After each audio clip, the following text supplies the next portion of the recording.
Hello everyone, a very pleasant day to you. Here are the top stories this hour. All hope is not lost. Southeast leaders move for political settlement after Kanu bagged live imprisonment. 7 suspects charged to court as DSS uncovers terror group founded by Simon Ekpa. On the foreign scene, Zelensky ready to work with US on their vision for ending Ukraine war. A very good day to you and welcome to First News Port Harcourt. I am Becky Usoro. Now the news in details. Southeast leaders said they would explore a political solution for the release of the leader of the indigenous people of Biafra IPOB, Mazi Nnamdi Kanu's release, after he was sentenced to life imprisonment by Justice James Omotosho on Thursday. The judge sentenced Kanu to life imprisonment following his conviction on all 7 counts of terrorism charges preferred against him by the federal government. Speaking on behalf of Indibo leaders, Deputy Speaker, Federal House of Representatives, Benjamin Kalu stated, "All hope is not lost. Political solution is underway to secure Kanu's release."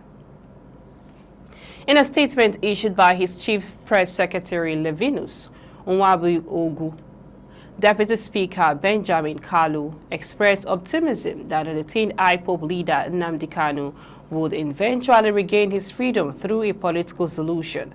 Kalu said he was confident that President Bola Tinubu would heed the appeals of respected Igbo leaders, noting that the president was not opposed to dialogue on the matter. He urged residents of the Southeast and Nigerians at large to remain calm and hopeful. He said it is now time to explore political solutions that had been hindered because the matter was before the court. But now that the court has finished, it is time to intensify the request of the president's intervention, and we are sure that the president is not averse to it. We are going to get it. All hope is not lost. Our people should remain calm. There have been calls for a political solution to the case of Kanu for years. Southeast leaders visited the late President Buhari to seek a political solution. Leaders have also gone to visit President Tinubu to seek a political solution, a plea that has yet not seen headway yet. You are listening to news on First News Port Harcourt. Let's go for a short break.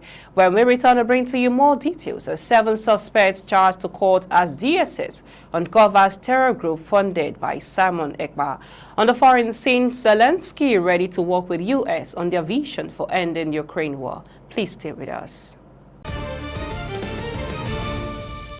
Welcome back. In case you're just joining us, you're listening to news on First News Port Harcourt. We now bring you the rest of the news.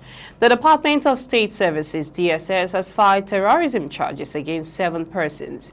It says are commanders of the separatist group, Indigenous Peoples of Biafra, IPOB.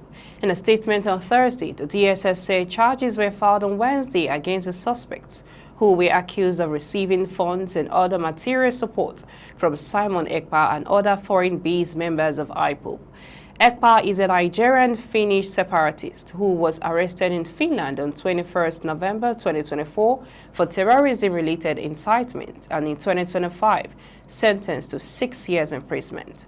The agency noted that the action was taken after uncovering extensive financial, operational, and logistical support networks allegedly tied to the suspects. The cases outline how the 7 individuals allegedly received money and other material support from Ekpa and other foreign-based IPOB elements to execute attacks across the Southeast.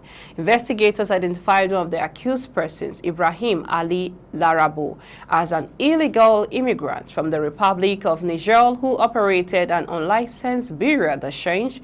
The DSS said he allegedly channeled and dispersed significant funds for the ECPA-led network and facilitated terrorism-related transactions for the outlawed group. We now move on to the foreign news. Ukrainian President Volodymyr Zelensky says he is ready to work with the U.S. on their vision for ending the war with Russia. Under the widely leaked plan, Kyiv would cede significant areas of Donetsk region of eastern Ukraine that it still controls, cut the size of its army and pledged not to join NATO, proposals it has previously ruled out. The White House has pushed back on claims that Ukraine was not involved in the drafting of the plan, which emerged following meeting between U.S. Special Envoy Steve Witkoff and Russian counterpart Kirill Dmitriev. Provisions in the draft plan come across as heavily slanted towards Moscow and received a carefully diplomatic response from Kyiv. That's all on the news this hour. We now bring you highlights of the top stories so far. All hope is not lost. Southeast leaders move for political settlement after Kanu bagged life imprisonment. Brought to you, the 7 suspects have been charged to court as DSS uncovers terror group funded by Simon Ekpa. On the foreign scene, Zelensky ready to work with U.S. on their vision for ending Ukraine war. Do remember, democracy is the only system that persists in asking the powers that be whether they are the powers that ought to be. I am Becky Usoro from I and the entire team in Port Harcourt, Nigeria. Many thanks for watching. Bye for now.